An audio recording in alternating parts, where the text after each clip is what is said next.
Hello, this is Dr. Brian McDonough, and welcome to the Dr. Brian McDonough Show. If you enjoy this show, I'd ask you to like it. I'd also ask you to subscribe because there's plenty more where it's coming from.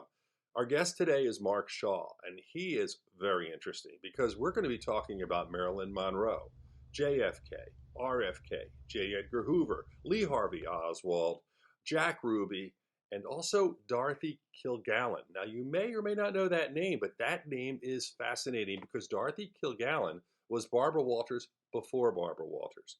Mark Shaw has written about all of these people and the tangled web that led potentially to the deaths of both Marilyn Monroe and Dorothy Kilgallen under strange circumstances. I'm Dr. Brian McDonough. This is the Dr. Brian McDonough Show. The Dr. Brian McDonough Show.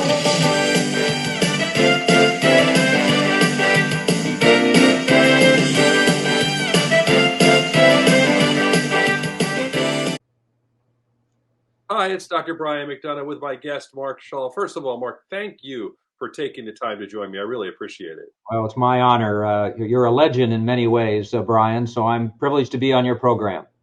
Well, thank you very much for saying that, and more importantly, thanks for being on the program. I first came across you and your books, and there's numerous books, we've talked about them, but with Dorothy Kilgallen. And Yes. and I know I've seen some of your podcasts, and Dorothy Kilgallen was a name, like many people, I knew, I had heard, wasn't quite sure where I'd heard it, but somewhere in the recesses of my childhood, Dorothy Kilgallen was there. Yeah. And, I thought of interviewing you right about the time Barbara Walters passed away, because in my mind, I thought Dorothy Kilgallen was Barbara Walters, in a sense, before Barbara Walters at a very tough time. Maybe you can tell me a little bit about her and about what she had done. It's pretty fascinating. Well, it is. It's interesting you bring up Barbara Walters because when I started looking into who Dorothy Kilgallen was, and I'll explain that in a minute, I found out that one of the first nightclubs in New York City that she went to was owned by Barbara Walters' son, Barbara Walters' father. And in fact, that's where she went to listen to Frank Sinatra when he had just started his career. And yes, what I learned about Dorothy, Barbara Walters and Oprah and some of these others today, we look at with all the accolades, but Dorothy was that kind of a person then. I did not, Brian, know anything about her other than she had been on What's My Line as the probably the most prominent panelist for that show. Your audience may remember it was a quiz show. What's My Line on every Sunday night at 10 o'clock live from New York City. And I remember somewhat her being on that program. And so that's all that I knew. But I've had some sort of an advantage in some ways over others who've looked into Dorothy's life and times and the JFK assassination, because I actually practiced law in the mid 1980s with Melvin Belli in San Francisco, who, as you know, was Jack Ruby's attorney. And so I was looking into Belli's life and times after he died and decided to write a biography of him. And I started in researching Mr. Belli's life and times and all of that, and ended up writing a biography of him called King of the Courtroom. For people who don't remember, he was a very famous attorney, personal injury attorney more than anything. He sued all the big pharmaceuticals companies. He got the first $1 million verdicts and all of that. Bigger than life character, but also I found out when I was researching his life and times that his main client was Mickey Cohen, who was a Los Angeles gangster. And I'm a curious guy just like you are, Brian, and I wondered, what in the world is that all about? And so I started looking into that. And one of the things that led me to was that Belli, with Cohen as one of his clients, was very close to the mafia. And I started hearing then from friends of Belli, hey, wait a minute, he knew Dorothy Kilgallen. And I said, well, what, was Belli on What's My Line? They said, no, Mark, you don't know anything about her. She was a famous journalist in the 40s, 50s, and 60s. The New York Journal American was her newspaper, syndicated to 200 newspapers across the country. And, at that time, people actually read newspapers. She also had a radio show listened to by 1 million people a day. And Mark, she covered the Dr. Sam Shepard case and the Lindbergh baby kidnapping case. And Mark, she was at the Jack Ruby trial because she investigated the JFK assassination. Well, I was taken aback by all of that, and I started to look into Dorothy's life and times. But before that, I decided, this whole affiliation with Belli and the mafia, I wonder about this whole situation with the 1960 election. So the first book that I wrote about that area was The Poison Patriarch, and I looked at how Joe Kennedy fixed the 60 election and used the mafia to help him win in Illinois and West Virginia. And then, Bobby Kennedy was appointed Attorney General. He went after those mafioso, a double cross and all that, and that could get me around to Dorothy's theory in a little while. But I started looking into Dorothy. And what was interesting to me is the first thing I found out was she was a very close friend of JFK's. He had been to parties at her home. She had seen him at the Cafe Society group in New York City. But the topper on that, and the reason that I've told people, the reason she got into the JFK assassination is because of a favor that JFK did for her. Dorothy's son, Kerry, was in the 3rd grade. And JFK and Pierre Salinger worked it out so that Dorothy took her son to the White House. And they went to the library, and all at once here walked in the President of the United States. And you can imagine the eyes of little Kerry, here's the most famous man in the world.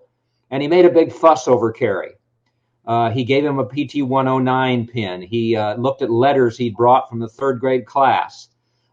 Just praised him so much, and that meant so much to Dorothy. So when JFK died, she wrote in one of her columns, that we'll talk about the other ones, but one of her columns, it said, what I remember is a tall man stooping over a little boy, making a fuss over the letters he brought from his 3rd grade class. This is the man who died and was assassinated in Dallas. And from that point on then, Dorothy Kilgallen launched an investigation into JFK's death. It would last 18 months. And as Bennett Cerf used to say, who was one of her co-panelists on What's My Line, if Dorothy Kilgallen went after a story, she went after it full bore. And she ended up being what the New York Post called the most powerful female voice in America. And that was, how she decided to get into the JFK assassination. And that was my entree into figuring out a little bit more about what happened in 1963. It's interesting to see how you track these things down, how you initially were dealing with Kilgallen, and then you looked into JFK. You then followed up, obviously, talking earlier I was about Lee Harvey Oswald and how Jack Ruby came in and was able to kind of waltz through the police station and shoot Oswald. And yet you started to put these things together almost years after it appears that Dorothy Kilgallen was doing the same. Yeah, this all goes back, if you don't mind my mentioning, because in the new book, Fighting for Justice, that just came out, readers always ask me how I did this. I'm not being humble when I say I'm a man of average intelligence. I took 6 years to get through Purdue University, almost flunked out. I wasn't a good law student. None of that. But, I'm just one of those guys, an overachiever who tries to work harder than everybody else. That's what my dad taught me. And so after getting out of Purdue and getting a job and getting fired and becoming a bartender in Chicago, I got into law school. And I was a pretty good student, decent student at least for a while, but not a great student. And I got a big break in my life when a gentleman who I had interned for, he was a public defender. And he decided to run for the legislature in Indiana and said, if I win, Mark, I think you can get my public defender job. And he won, and I did. And on a Friday, I'd never tried a criminal case in my life, as I explained in Fighting for Justice. And on Monday, I was trying a first-degree murder case. And, what people ask me how I learned to write. Well, I had no classes, no Iowa workshops, nothing like that. I learned how to write, and especially to write books, by talking to juries. I write the same way that I talk to juries. I use plain language. I don't have a big vocabulary. People might say my books are easily read. And that's the situation. Well, when you're a criminal defense lawyer, you piece evidence together when you're defending somebody. And that's the same thing I've done with Dorothy Kilgallen really as my guiding light from above in some ways. I have no doubt, and some of your listeners may think I'm crazy, but I think she chose me to write her story because people don't need to know that after she had her investigation of the JFK assassination, while she was doing that, she was at the Ruby trial. I have photographs of her in this particular book and the others before it, of her in Dealey Plaza, of her in the courtroom at the Ruby trial. She was in the front row there. She's the only one out of 400 reporters who was able to interview Jack Ruby. He trusted her with that. And then what she did is she went, based on what he told her, she went to New Orleans. That's where the Mafia Don Carlos Marcello ruled with his Mafia Don empire stretching into Dallas. And Dorothy decided that she had figured out exactly what happened, that here's the scenario. Wait, Melvin Belli, who I knew, was brought in to defend Jack Ruby, keep him silent, use a crazy motor epilepsy defense, making him look crazy.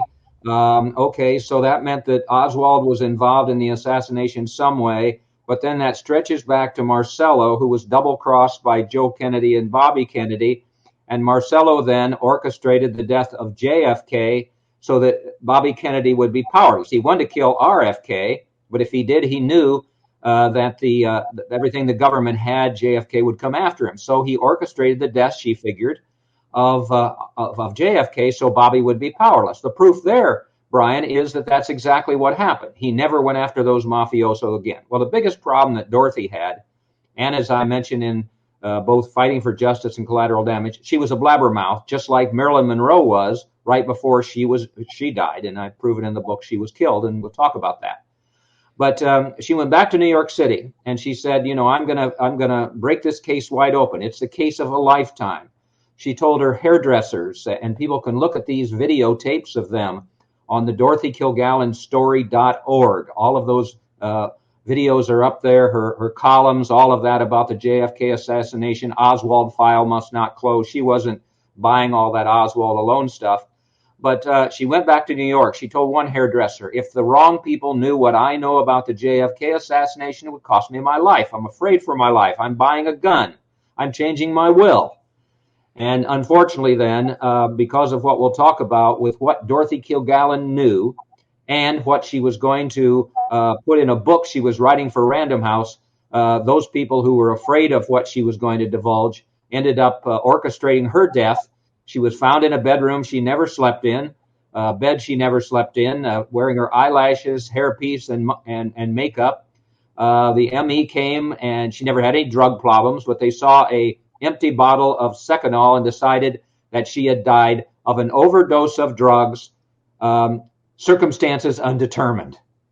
So I want to ask you about that. That was a really crazy way of being able to give a verdict by them. And I do want to ask you about that because, there's actually video of her on What's My Line the evening before she was murdered, or before she passed away. And that video shows she's fine, she's alert, everything's great. There's nothing in the history. And it's very interesting. There was a bottle there, as you describe, and that she was in really the bed she didn't sleep in, all those strange things. Kind of similar in a way to Marilyn Monroe and what happened with her. There was this quick autopsy, this quick resolution, quote unquote, to the case, like you're saying, circumstances undetermined. And it is a little fishy that someone of Dorothy Kilgallen's stature would happen, and then nobody asked any questions, and it just kind of disappeared. You're a respected physician and a man of the truth. That all bothers you, but it doesn't bother a lot of people who want to cover. I always used to say, when I was a criminal defense lawyer and I would see what prosecutors had done, if you want to cover up a murder, just falsify the autopsy. And in Dorothy's case, I was able to go ahead, and the autopsy is in Fighting for Justice, Collateral Damage, The Reporter Knew Too Much, Denial of Justice, my other books. And people can say that there wasn't one barbiturate in her system. There were three, Tulinol and phenobarbital. And I was able to show through two toxicologists that were with the ME's office in New York City, in Manhattan. They, at that time, and you're going to know the term probably, but some of those physicians and and medical experts at the time, toxicologists, kept people's bodily fluids and kept them for a while because they thought that the new technology might help them figure out more of what happened. So this Dr. Broach and Dr. Umberger kept those materials. They're the ones who found the 3 barbiturates in her system. And more than that, Brian, and we'll get into this unfortunate situation where Dorothy trusted the wrong man about her JFK investigation evidence. They found a glass. They kept a glass that was on her bedside table, and on that glass there was. They found a remnant of phenobarbital, and what they surmised, both of them, was that this just wasn't an accidental overdose. That somebody had taken these capsules and opened them, and then poured them into the water or into her vodka and tonic drink, her favorite drink, and obviously just poisoned her.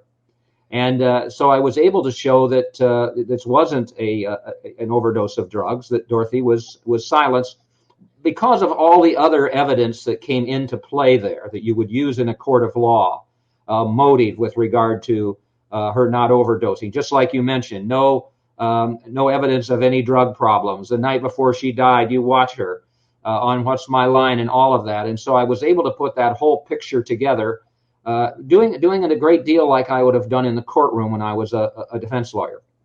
One of the things that you did I thought was very interesting is there was a man in her life, apparently according to your research and others, that she wasn't having the best period of time in her marriage.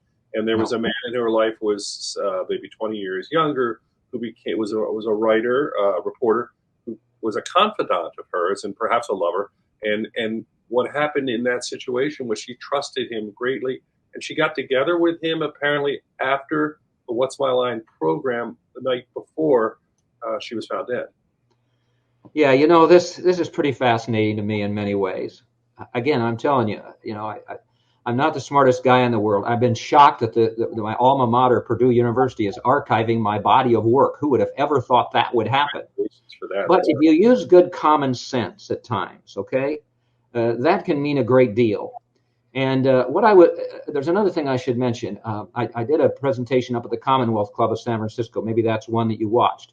And this time, when I did that on December 1st, and there's something like 700,000 YouTube views of that now, it's amazing in a month, they said I was a magnet for crowdsourcing. And frankly, Brian, I wasn't sure what that term meant. But in the old days, it's been pointed out to me by my smart wife, I would tell you something, and you would tell somebody something, and it would just go on from there. Well, in the internet era, it blasts out there in many ways. So people who watch my presentations or read my books or whatever, they get in touch with me. And I guarantee you somebody listening to this interview will do that as well. And what they do is come up with all of these tips that I have. I can't tell you how many of those. A lawyer in Fresno, California, got in touch with me. Mark, I just read The Reporter Who Knew Too Much, your best-selling book, in one evening, and I know where the Jack Ruby trial transcripts are. And he said, I'm going to send them to you. And he did. I never even knew about them. I felt dumb that I didn't go look into them. So it's that kind of information. And getting back to your question, this man's name was Ron Pataki. He was kind of a low-life Midwestern journalist who ran into Dorothy. It was quite a hulk. She was estranged from her husband, Richard Calmer, who had turned into an alcoholic. And he basically just decided to get involved with Dorothy, I think to enhance his career. But she did care about him. And other than, maybe one other person, he's the one that she shared her JFK assassination evidence with, the Ruby interviews, the 2 of them, what she had learned in New Orleans, everything else that she found out based on her talking with Jesse Curry, the Dallas police chief, who told her he didn't send his officers when he heard the shots to the depository, he sent them to the overpass. I mean, she had the best evidence and the best sources, and she shared it with Ron Pataki. So, yes, he met her the night she died, in a hotel near her home on East 68th Street. And we believe, and we think it's very probable that this happened. He is worried about the fact that she believes he is leaking her JFK assassination to the wrong people. Well, I was trying to figure out who the wrong people were, and we'll talk about that with Marilyn's death too, but who the wrong people were. And so I found out through another tip that I had, go to the National Archives, Mark, because you'll find out that J. Edgar Hoover was Dorothy's enemy for many reasons, as we'll talk about when we get to the dealing with the Warren Commission corruption. But that led me to the butler in Dorothy's home, daughter, who told me that on the morning Dorothy died, J. Edgar Hoover sent agents, or those posing as agents, to her home. They took all of her documents, her papers, everything about the JFK assassination she had. Those documents have never been found. So I was in the middle of all that when I was thinking, well, this Ron Pataki, how am I going to show that he may have been involved with somebody like J. Edgar Hoover, or maybe Carlos Marcello, or somebody like that? And all at once, it's a crazy situation. I won't take long with it. But my favorite bookstore in the world is in Paris. I can't think of it right now, but it's where Hemingway and James Joyce and all of them hung out. And I wanted to speak over there because we were going to take a trip to France. So I got in touch with the manager over there and said, would it be possible to speak about Dorothy Kilgallen and the assassinations? He sends me this email. Yes, it would be. But also, there's a man named Walters in Las Vegas that you need to talk to about Dorothy Kilgallen. Wow. And boy, that lit up my eyes. So when I got that information, she put me in touch with him, and he told me this story. He said, Mr. Shaw, I knew Ron Pataki in Las Vegas, and he was in trouble as November of 1965 approached. That's when Dorothy died, November 8, 65. And he was in trouble with the wrong people, and that coincided with that term that I had, wrong people. And he said, I really believe what happened there is that he made a deal. He was compromised by those powerful people who couldn't let Dorothy write that book for Random House, and that would have been J. Edgar Hoover, that would have been Marcello, that would have been those kinds of people who were threatened by what she was going to write. And he said, and he got in trouble, and those wrong people said to him, look, you're very close to Dorothy Kilgallen. We know that. We can get you out of trouble if you'll give us information about what's going to be in her book for Random House. And Ed Walters said to me, Mr. Shaw, that's what he did. He told the wrong people, and I believe he said, including J. Edgar Hoover, what Dorothy was going to have that book. And I get a little chill whenever I say this, Brian. Ed Walters said the moment that he shared that information, Pataki did with the wrong people, she was dead. So it's just fascinating me how all that's kind of circled back. I never intended to be the magnet for crowdsourcing, but that means a lot when people trust you. I just had something happen the other day where somebody gave me a tip that I'm going to follow up on Monday with a gentleman who now lives in Paris who can give me information about Dorothy Kilgallen because he knew her sister. Now, this is 60-some years after she died, but I'm very benevolent to people who get in touch with me. Sure. I can just, if you don't mind, say my website's markshawbooks.com. My email is mshaw@yahoo. I answer every single email because I'm afraid I'll miss something, frankly. So I'm very blessed with all of that information coming my way. So kind of to summarize a little bit of what you said, and from hearing your other lectures and reading your books, basically what happened, I'm assuming, was at a period of time, at least the theory is, that when JFK became president, as you mentioned, his father had made an arrangement to get those votes. JFK, at his father's prodding, put Robert F. Kennedy in as the Attorney General. Now, the people, the leaders, the mob bosses felt they were going to be left alone as part of this deal, but instead RFK went after them and went after some of them, in particular, one person who, Marcellus, right, exactly. He was a leader in New Orleans. Yeah. He actually was deported, came back, but when he came back, he was quite angry. And he was the person who may have started or been involved in the process of taking out the president, one form or another. Dorothy, okay, then Oswald is identified as the the person who alone acted alone, which of course was the Warren Commission and all the controversy there. So then he gets shot by a nightclub owner, Jack Ruby, who gets full access to the police station. It's unbelievable. He gets to walk right up to him and shoot him point blank. Yeah. And then Dorothy comes in, is covering the case, and is picking it up, I think, from there, but probably learning about the whole JFK, RFK thing, and perhaps, I'm not even sure, about Marilyn Monroe and where she's tied in. So maybe we can take it from there. Well, what's interesting is, and I want to skip a little bit if it's okay, what did Dorothy Kilgallen know when she died? Why was she so dangerous? Well, she had, whatever Ruby told her, we don't know, because it was in those documents that were stolen. But what did she know? She had the Jack Ruby trial transcripts. I mean, she had the Jack Ruby testimony at trial. And then, and I'm going to tell you how she got it, the Jack Ruby testimony at the Warren Commission. She knew all about that. She knew that the testimony he gave at the trial wasn't the same testimony he gave at the Warren Commission. Because at trial, she heard primary source evidence. I don't speculate in my books. Primary source evidence who said that they overheard conversations by Jack Ruby saying, I will be there when Oswald will be transferred. I'll get in making like a reporter. I'll use my police contacts to get in there. And Dorothy later proved in a column that he did have those police contacts. So she knew all of that. And, if she knew about the thread of going through Belli, Oswald, Ruby, JFK, Joe, Bobby Kennedy, all of that kind of thing, the double cross and everything. So she knew all of that information.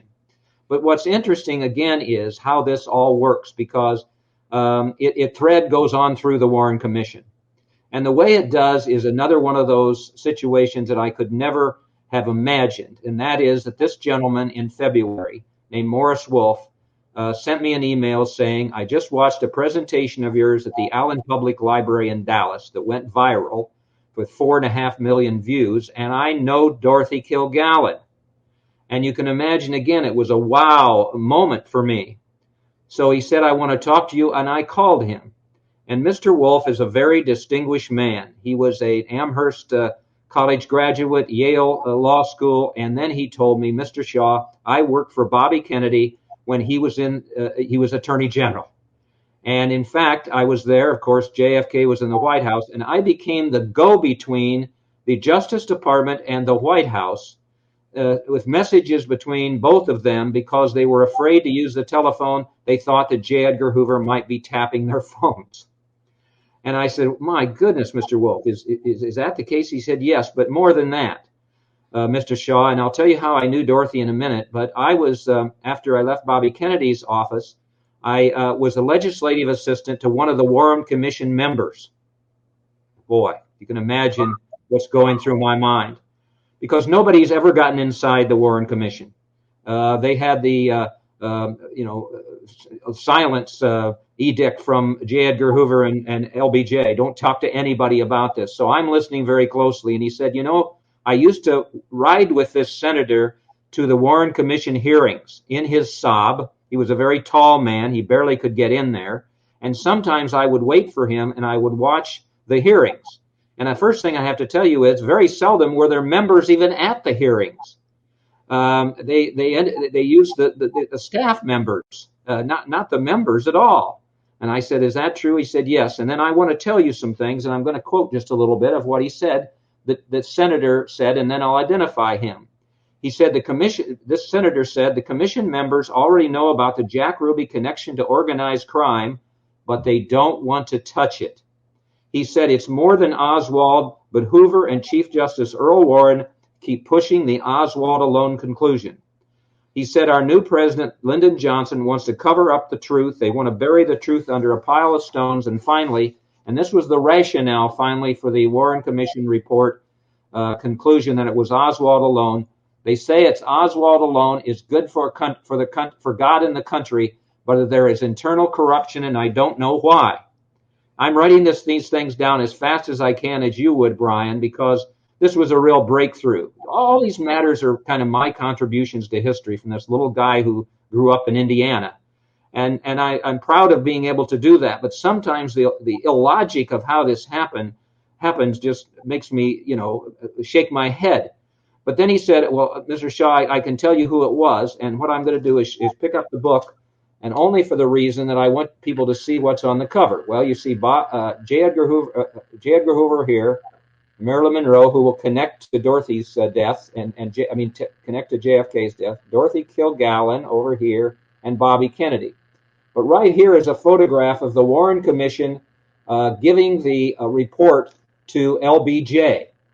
And he said, Mr. Shaw, if you want to know how disgusted this particular senator was with what was going on, with the proceedings and all of that, and then we'll get to this dissent that he demanded that would have changed the course of history if it would have been allowed. He said, look at the photographs very carefully.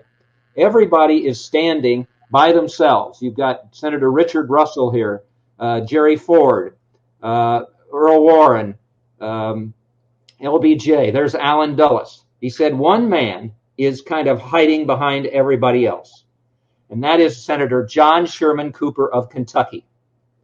And the reason he's doing that because he was ashamed of what they were doing with the Oswald alone conclusion. He didn't believe in it. He was a very close friend of JFK's. In fact, he and his wife were the first ones to be invited to the White House. He didn't believe that the investigation was on the level. I was able to prove, and the transcripts are in the new book, Fighting for Justice, conversations between LBJ and Hoover, stacking the deck with only those they thought could vote for a Oswald alone theory. I mean, this was all planned out. And I'll tell you why that happened. But this particular senator said, I'm disgusted with all of this. He also said, when I get that kind of information, it's like hearsay in court. I need to confirm it. So I went to the oral histories for Senator Cooper at the University of Kentucky and the University of Georgia, and I found confirmation in documents that I was able to come up with. One of them talks about that they're not getting enough information from LBJ and Earl Warren, that they're being kept in the dark. They're using staff members because they can control them. There's a letter of resignation he threatened to send to the president because they weren't inviting into the meetings.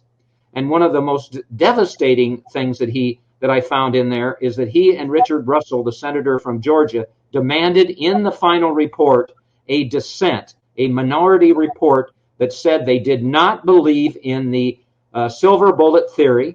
They did not believe in Oswald alone and all of that. They got LBJ and J. Edgar Hoover to promise them that would be in the report, and it was not.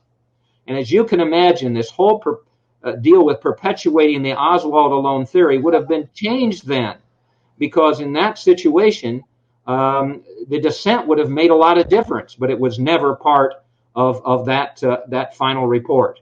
So all of that information came to me because Morris Wolf, the crowdsourcing situation, came to me with that kind of information. So Dorothy then was given, and this will circle back, Dorothy was given the Jack Ruby testimony before the Warren Commission, before its release date.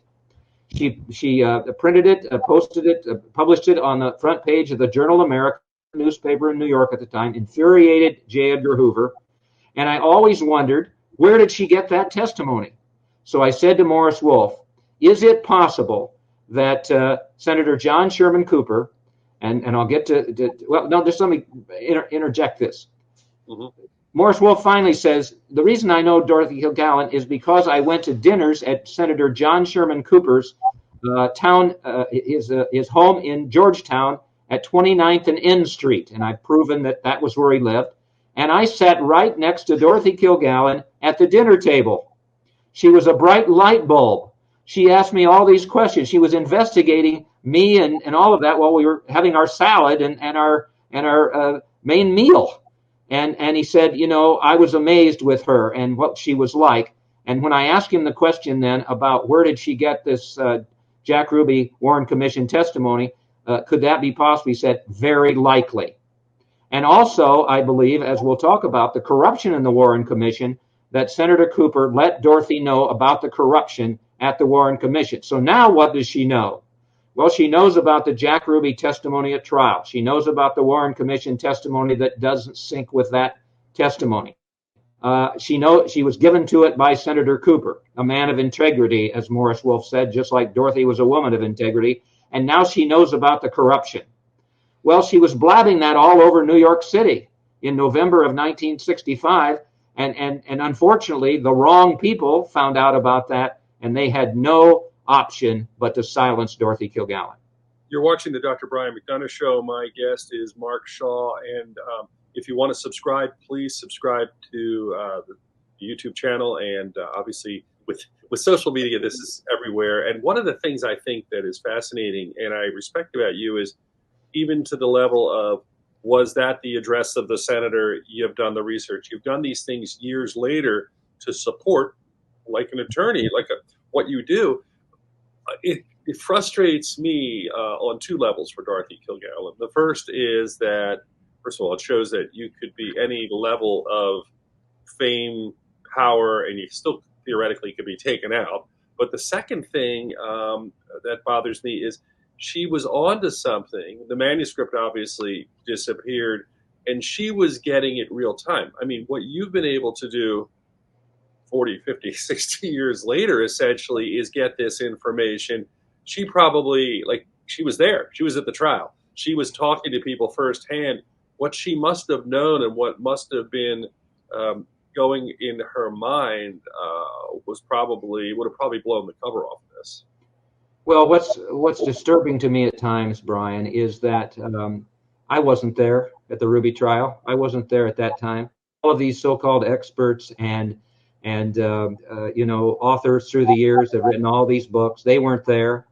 Just recently, when the JFK assassination documents were released, this last batch, there was a man whose name I don't even want to say because I have such I just have such distaste for him. But on one of the extreme media, I don't think there's too much question what I would be saying. He took a look at some of these kind of things and then said he had an expert close to all of this, and he had classified documents. Of course, he didn't identify the source of any kind. But then he spouts out all this information about, the CIA was involved, and maybe they were a bit. I don't know exactly. Dorothy didn't look into that. She looked into the Carlos Marcello situation. And he has the audacity then to tell the world, and really from all of this, I can prove that the CIA not only recruited Lee Harvey Oswald, they recruited Jack Ruby. And that information gets out there with no possible proof of any of it. That drives me crazy at times because, I can be wrong about some of this, but I will tell you in my four latest books, I don't ever get anybody who's disputed the evidence that I have. And I'll tell you why I believe it's credible, because I followed Dorothy Kilgallen's research. You just mentioned something very interesting there, and I have such admiration for you. You're a man of the truth, but you're very perceptive, and you listen during these interviews, which always doesn't happen. You said I looked at a little thing about the address of Senator Sherman Cooper's home. Well, Dorothy did that. And she's smarter than I am, that's for sure, so I follow her lead. Here's an example. Jack Ruby said he was so distraught over LBJ's death, right? Oh my gosh, just felt terrible about it and all of that. There's even one book written that he killed Oswald because he didn't want Jackie Kennedy to have a trial and all that baloney. Well, he's at the Dallas Morning News offices when all this happens, kind of, I believe, watching what's happening down the street. But he's just distraught and he's crying and he tells everybody he's awful and everything. In the afternoon, he goes back to the Dallas Morning News offices, and he was a salesman in a lot of ways. He's trying to sell them what was called a twist board, where you got on there and learned how to do the twist, which is the big dance of the time with Chubby Checker and all that kind of thing. So Dorothy writes this column. Well, if he's so damn distraught about everything, what's he doing back there laughing and having fun at the Dallas Morning News offices? And that's the kind of thing she looked for. And that's what I try to look for. These little things that may not make a lot of difference. We can switch right now, if you don't mind, to Marilyn Monroe's death. I was never going to write about it, Brian.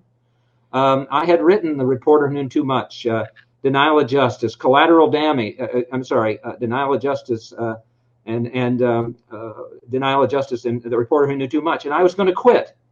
but people all around the world, I don't know, got 5,000 or 6,000 emails over the years, said, is there a connection between Dorothy and Marilyn's death? And I said, well, I don't think so. I'm not going to look into that. And then it kind of got to me. I'm a curious guy like you. So I started looking into it. First thing I found was a photograph of Marilyn and Dorothy at 20th Century Fox, where Marilyn was making a movie. Excuse me. And I thought, well, that's interesting. And then that Marilyn was at Dorothy's for parties. And then, the final verdict on Marilyn's death was suicide. And I said, well, I wonder about that. And then I found the kicker, because I found a column that Dorothy had written one day before Marilyn died. Marilyn Monroe on the upswing. She's going to Hollywood parties. She's the talk of the town. She's found a love interest that's a bigger name than Joe DiMaggio, who was her second husband. She has Broadway offers, movie offers. And I'm thinking to myself, wait a minute, that doesn't sound like somebody who's going to commit suicide. And so I said to myself then, and this is how the threads kind of run through my mind, just like they did when I was researching a criminal case. Well, if she didn't commit suicide, first thing I'm going to look at is the autopsy. Well, there were actually two of them. One of them in the morning on the day or two after she died. I think it was the certificate of death. And that one said she died of an overdose. 3 hours later in the afternoon, there was the actual autopsy report. She committed suicide. Well, that doesn't work with me. And then I found out that Dr. Thomas Noguchi, the notorious medical examiner in LA, was the one who handled the autopsy. And if you can imagine this, Brian, this should offend you as a person in the medical profession. He admitted afterwards, well, I made a mistake. I didn't really investigate all of Marilyn's inner organs. And by the time I figured out I hadn't, they were gone. They'd been destroyed.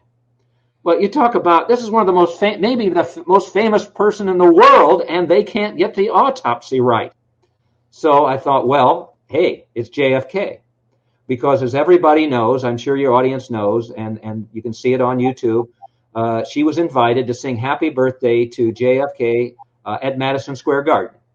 And that's a story into itself with the almost see-through dress that she wore. But she sings Happy Birthday to him, and then there was a soiree right after the event at one of JFK's donors' place, and you can see a picture, the only one that I believe exists that hasn't been disturbed, and you see Bobby Kennedy over here, you see Marilyn in the middle, and you see JFK on the right. They had a brief love affair, JFK and Marilyn Monroe, but Joe Kennedy was smart. We're going to run for election in a couple years. We don't want all these photographs of you in this surly, sexy actress out there. So he put a stop to it. And so I'm thinking, well, who's the second biggest name that I can find? And that was Robert Kennedy.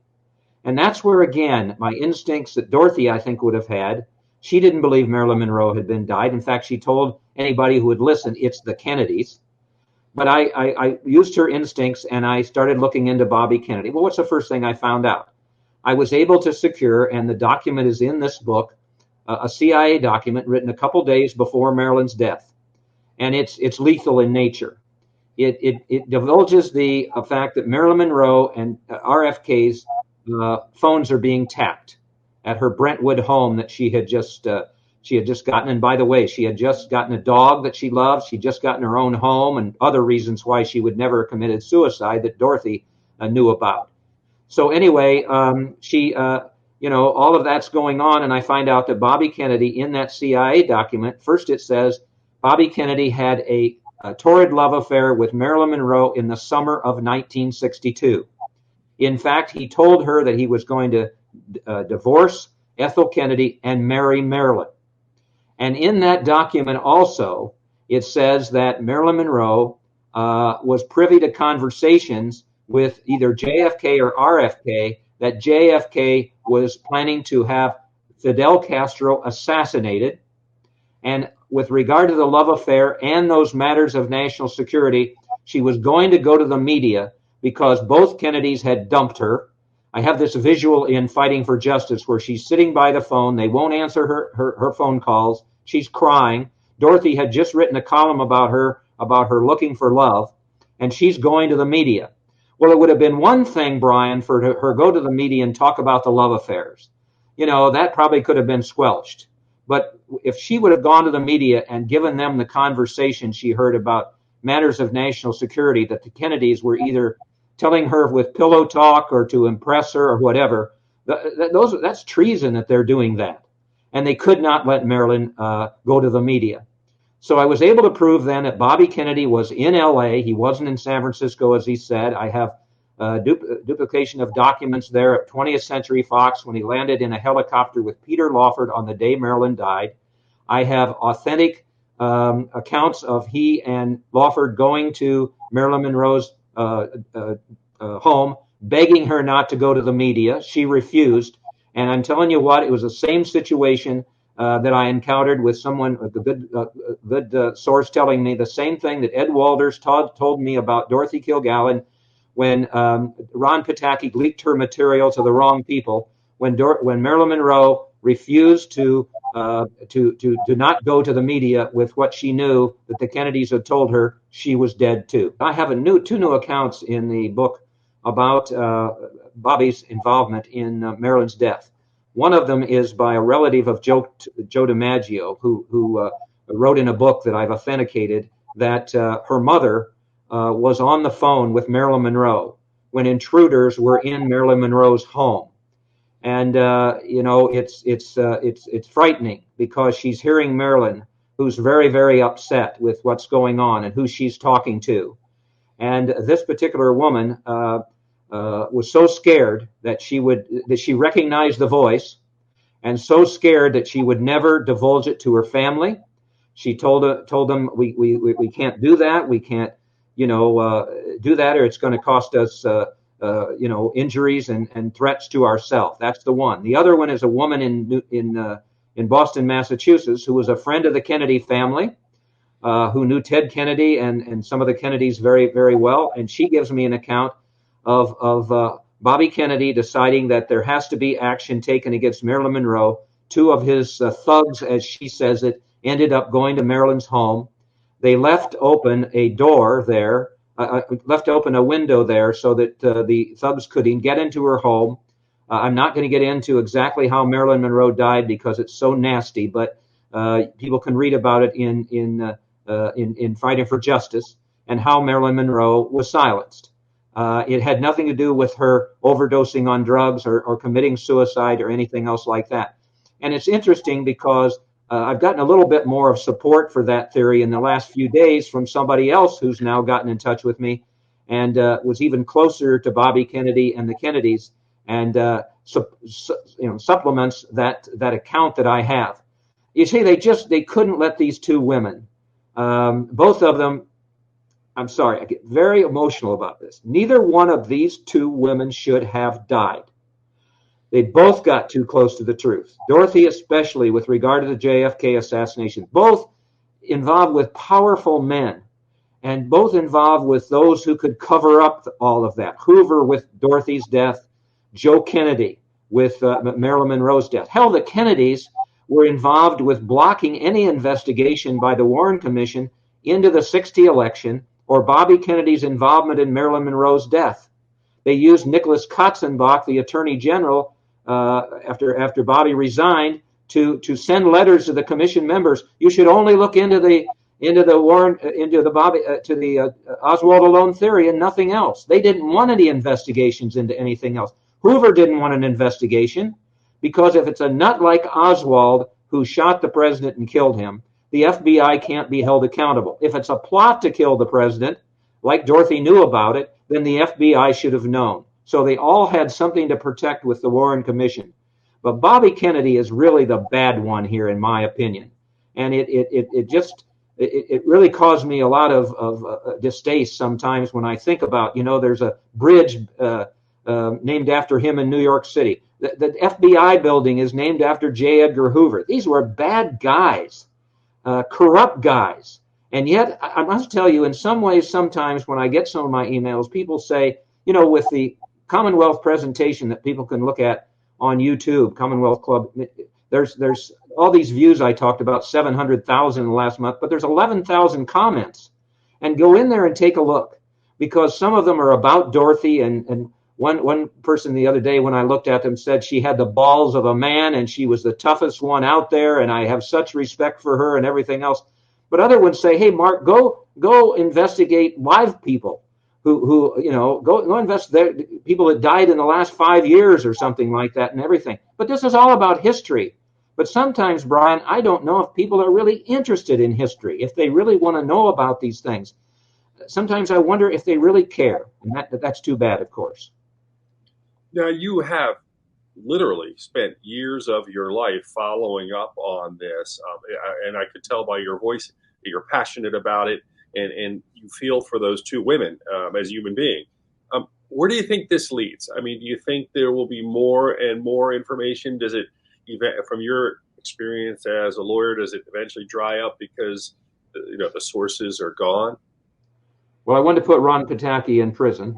He wrote a poem after Dorothy died, that basically, when you're a criminal offense lawyer, a prosecutor, especially a prosecutor, you're looking for evidence against the one you're prosecuting that only the killer could know. And Ron Pataki wrote a poem. It's in Fighting for Justice and my other books, and people can read it.